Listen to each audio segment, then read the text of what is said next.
Maxwell has now begun a concerted campaign to rewrite history. And in an audacious and strangely compelling interview from prison, she's making some extraordinary claims. After years of silence and mounting speculation, an unexpected name has surged back into the spotlight. From behind prison walls, Ghislaine Maxwell is reportedly speaking out, sending shockwaves through royal watchers and reigniting fierce debate. Whispers of letters, private conversations, and long-buried connections have begun to surface, leaving supporters and critics alike bracing for potential fallout. With no palace briefing to prepare the ground, sources hint at serious consequences and raise unsettling questions.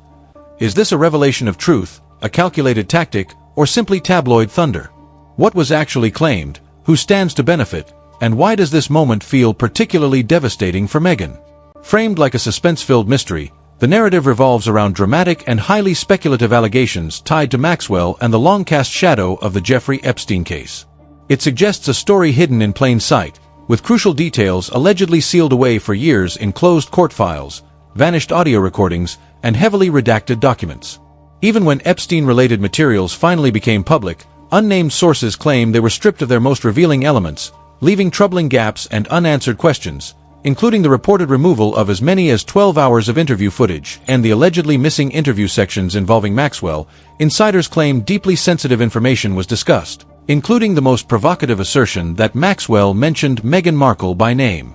Rather than portraying Meghan's entry into royal life as a simple story of ambition, talent, and romance, the account suggests the hidden testimony pointed to a far more complex and controversial background. According to those familiar with the interviews, Maxwell allegedly spoke about elite social environments where wealthy and powerful figures mixed freely and where young women were often introduced to influential men, with Meghan's name reportedly arising in conversations about these exclusive circles. The narrative further claims that Maxwell sometimes used coded language to refer to people, supposedly to protect identities or soften implications, and that Meghan was allegedly referred to by the nickname Flower, a term said to symbolize grace, beauty, and an appearance of innocence within high-status spaces. Supporters of this theory argue that such a nickname fits a broader pattern Maxwell was believed to use when describing women who moved comfortably through elite gatherings, though the passage repeatedly emphasizes that no direct, publicly available proof confirms these claims. The narrative also introduces Virginia Giuffre, one of the most prominent survivors connected to the Epstein case, asserting that she at one point viewed Meghan as a potential witness in her legal action against Prince Andrew. This suggestion implies that Meghan may have had knowledge of events or individuals linked to Epstein and Maxwell, although it is presented as Giuffre's impression rather than established fact. Within this framework, the sudden settlement of Prince Andrew's lawsuit is cast as suspicious, portrayed not as a routine legal decision but as a move that conveniently halted further questioning and potential public testimony from high-profile figures, an implication that lingers without being directly proven. What is never proven, yet repeatedly implied, is that allowing the case to move forward might have exposed uncomfortable connections or forced powerful individuals to testify under oath. Throughout the passage, the tone remains deliberately cautious but provocative, describing the claims as explosive yet unverified and grounded largely in anonymous sources, missing materials, and heavily edited records. The absence of complete evidence is not framed as proof of wrongdoing, but rather as fuel for continued speculation, where every redaction, missing recording, or sealed document becomes, in the eyes of believers, another sign that the full story has yet to be told. The narrative ultimately avoids firm conclusions, leaving readers with unresolved questions and a sense of unfinished business.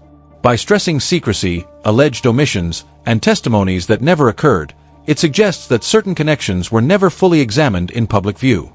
Whether these hints point to genuine truths or are simply the product of rumor and imagination remains uncertain, yet the mystery itself continues to captivate. The story's power lies less in what it proves and more in what it withholds, using silence, absence, and uncertainty to invite readers to question how much influence wealth and status may exert over justice and transparency, while also illustrating how easily speculation grows when official records are incomplete. From there, the narrative pivots to new questions: how Maxwell could have singled out Meghan, where and how their paths might have crossed, and whether figures such as Sarah Ferguson played an unseen gatekeeping role within tangled royal networks, before promising to rewind the story and slowly peel back layers said to have formed long before tiaras and palace life came into view. Long before balconies, palace ceremonies, and royal wedding bells entered the picture, the story is said to trace back to the year 2000, a time when Jeffrey Epstein's name did not yet carry global infamy. He was then regarded as polished, well-connected, and quietly powerful, a man who moved effortlessly through rooms reserved for society's most protected circles.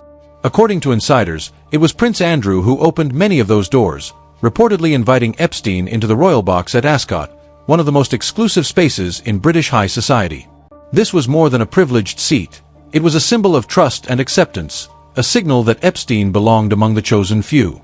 Surrounded by familiar faces, Ghislaine Maxwell was said to work the crowd with ease, while Sarah Fergie Ferguson lingered nearby, still influential despite her divorce from Andrew. Epstein did not appear out of place or temporary, but rather like someone already woven into the fabric of that world.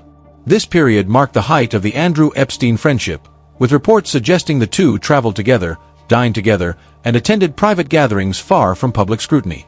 These were not casual encounters, but carefully controlled social environments where discretion mattered as much as status. Though no longer Andrew's wife, Fergie allegedly remained a central figure within this network, described by insiders as a skilled gatekeeper who understood precisely who should be introduced, who should be kept apart, and how invitations themselves could quietly shape the balance of power. Introductions, invitations, and exclusions were all said to pass through her quiet influence, which is why eyebrows were raised years later when Fergie publicly claimed she had never met Meghan until after she began dating Prince Harry.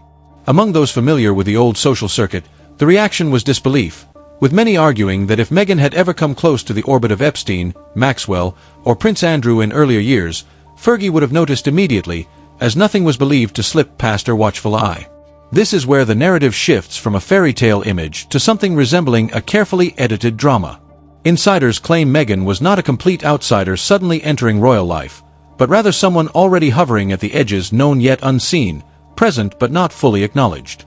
Some even suggest that Fergie recognized her from much earlier encounters, not vaguely but with real familiarity, understanding her background, her social circles, and the potential risks she represented.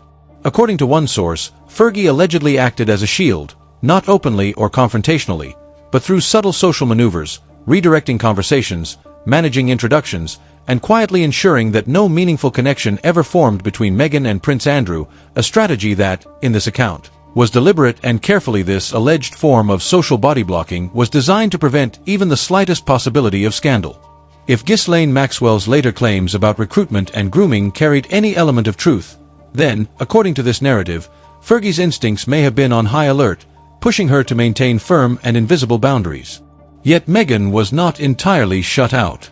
She continued to move through London's elite spaces, private members' clubs, exclusive parties, and high-profile charity events where wealth, influence, and ambition mixed freely. She remained close enough to power to feel its pull, yet distant enough to avoid sustained scrutiny. As a result, a lingering question emerges. If Fergie's awareness of Meghan truly stretched further back than publicly admitted, how long had Meghan been brushing against royal life before the world took notice?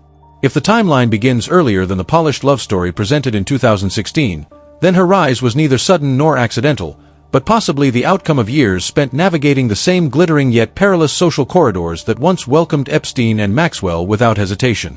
Viewed through this lens, Meghan's journey appears to shift in meaning, becoming less a tale of chance romance and more one of deliberate positioning and calculated proximity to power.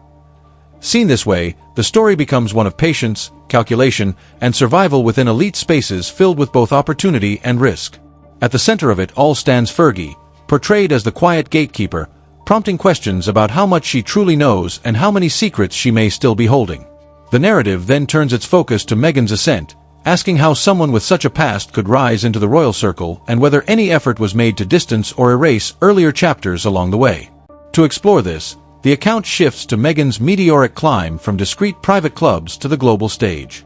In April 2015, Prince Harry attended the grand opening of a Soho house in Istanbul, an exclusive gathering that blended wealth, influence, and royalty. Among the carefully selected guests was Meghan, a presence that insiders now describe as pivotal to her rise. These were not ordinary parties.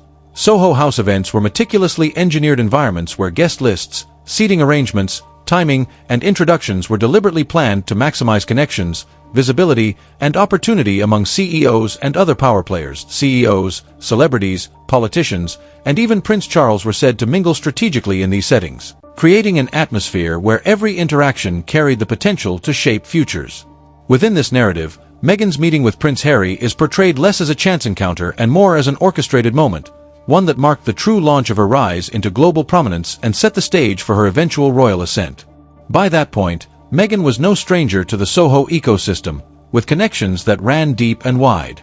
Stylists, photographers, influencers, producers, and well-traveled friends moved fluidly between London, New York, Toronto, and Europe. Using Soho House as more than a private club, it functioned as a high-speed network where a single well-placed conversation could unlock doors permanently closed to outsiders. Following Istanbul, observers claimed there was a noticeable shift in Meghan's public image almost overnight, as she became increasingly visible in humanitarian spaces and began receiving invitations to ever more exclusive circles, signaling a carefully managed transition from relative obscurity to heightened global attention. Her access to these exclusive circles multiplied, and her proximity to powerful figures grew more focused and deliberate. To some observers on the sidelines, the speed of this transition felt unusual, almost too smooth and too perfectly timed. As one industry insider later remarked, she did not stumble into that world but appeared to be guided directly through the front door. That perception has fueled lingering questions. Who helped engineer the Istanbul introduction? Who curated the guest list at that precise moment? And why do the same social and philanthropic networks repeatedly surface in stories connected to powerful and controversial figures? To deepen the intrigue, some observers trace the timeline back even further, to New York in 2013, where Meghan was reportedly already present at elite private gatherings. These were not auditions or casual networking events, but invitation-only salons attended by media executives, political strategists, wealthy donors, and prominent activists who were not merely socializing, but actively building influence. At that time, figures such as Harvey Weinstein still dominated these spaces, shaping careers and alliances. Then came 2014, another episode that raised eyebrows, when Meghan appeared at a public question-and-answer session in Ukraine linked to organizations with their own complex and controversial connections, adding yet another layer to a narrative that continues to provoke speculation. To this point, Meghan was also engaging with Clinton-aligned organizations, well before her role on Suits reached peak visibility and long before any public association with Prince Harry.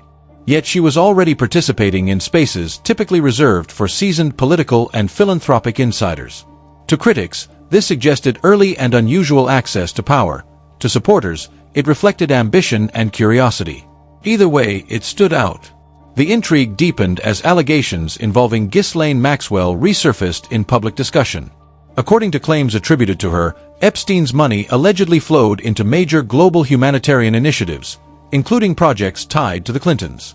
While these claims remain contested, their very existence fuels speculation. If questionable wealth moved through respected philanthropic channels, influence, introductions, and access may have traveled alongside it. Against that backdrop, Meghan's rapid entry into elite humanitarian and political circles after Istanbul appeared less surprising to some insiders. Doors that rarely opened seemed to swing wide, invitations arrived quickly, and platforms expanded. Her proximity to Prince Harry soon followed, reinforcing the impression that groundwork had been laid long before the publicized love story began.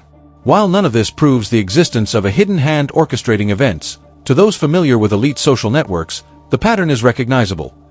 Power seldom moves randomly, it flows through relationships, recommendations, and carefully managed access. Viewed in this way, Meghan's rise begins to appear less like sudden luck and more like a strategically navigated ascent. Her ascent into this world appears as a perfectly timed entry into a system that rewards preparation and foresight. Yet the lingering questions remain. In a realm where influence is currency, who opened the doors for Meghan, and who decided it was her moment to walk through them? How has she navigated her life without being haunted by her past, and could some form of protection have played a role? As Meghan entered royal life, her public image was polished, confident, and seemingly untouchable. Behind the scenes, palace insiders reportedly whispered about an unseen layer of protection surrounding her.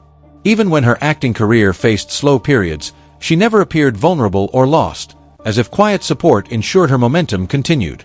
Some observers suggest this protection predates her marriage into royalty, pointing to rumors within elite and legal circles tied to the Maxwell case, particularly involving sealed and heavily redacted details. The implication is not that Meghan herself was shielded, but that the influential figures who allegedly facilitated her early trajectory were being safeguarded. Insiders speculate that if compelled to testify, she could reveal not only her own experiences but also the names of far more powerful individuals than her public profile suggests. These unproven theories are often invoked to explain her rapid rise into royal status, her immediate global humanitarian image, and the unexpected allies who continue to defend her. Within elite circles, she is portrayed as someone who knows too much, with her silence itself carrying weight, a form of risky power within the royal family. This unease, sources claim, ran deepest with Prince William. Known as a guardian of the monarchy's future, he is said to have been highly cautious about anything that might reopen old wounds or ignite new scandals. Long before family disagreements became public, rumors suggest he opposed any return of Harry and Meghan to royal duties, not out of personal dislike, but out of concern for potential risk. One story often recounted involves a tense moment at Balmoral, when Prince Andrew reportedly sought a visible role at a church event. William is said to have drawn a hard line, offering a stark choice: Andrew's presence or his own. Andrew reportedly withdrew. Those recounting the episode insist it was never about pride or rivalry, but about managing exposure and safeguarding the institution. William is said to have understood that even indirect, distant, or unproven links to the Epstein-Maxwell world carry the potential to crack open sealed histories and threaten the stability of the crown itself. Viewed through this lens, his continued criticism in the press takes on a different meaning. Supporters argue it was not driven by family conflict, but by a firm refusal to reintroduce individuals perceived as magnets for controversy. In their view, he was not protecting his ego, but safeguarding the long-term survival of the institution he is destined to lead. Then comes what the narrative presents as the most intriguing piece of the puzzle, a detail said to tie the entire story together. It does not unfold in a courtroom or within palace walls, but aboard a luxury yacht gliding across clear blue waters years before Meghan became famous. According to people from old social circles, the yacht functioned as a peculiar crossroads where wealthy power brokers and ambitious newcomers mixed freely, deals were quietly discussed, futures subtly reshaped, and lives redirected in the span of a single evening. Whether Meghan was invited by deliberate design or simply placed there by circumstance remains an open question, but within this account, the moment is framed as one that may have altered everything that followed. Whether she arrived deliberately or simply by chance remains unclear, but according to these accounts, the yacht was not an ending at all, it was a beginning. From that point forward, her path is said to have widened, moving through exclusive New York gatherings, shadowed London networks, lavish Istanbul events, and ultimately into the life of a prince who may never have seen the full picture. At the center of this speculation lie the mysterious 12 hours allegedly linked to Maxwell, rumored to contain names, dates, and connections that could trace Meghan's rise from anonymity to influence. If these secrets exist, they are not framed as proof of a single wrongdoing, but as evidence of a system built to elevate and protect its own. Until more is revealed, the story remains unresolved, hanging like the opening chapter of a thriller that promises not closure, but ignition, the sense that the true beginning is still hidden, waiting to surface slowly, breath by breath. This uncertainty raises fresh questions. Why is Maxwell speaking now? How deeply was she involved in the criminal cases? And what was uncovered before the Epstein scandal erupted into public view?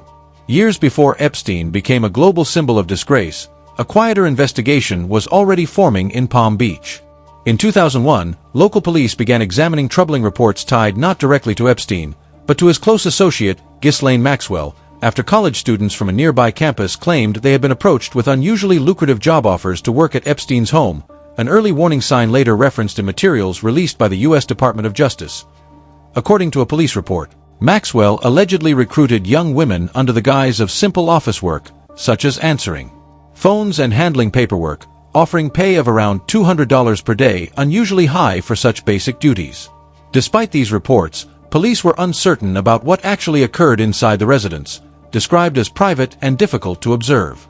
Several students recalled being contacted by an English woman identifying herself as Maxwell, specifically seeking young, beautiful, unmarried women.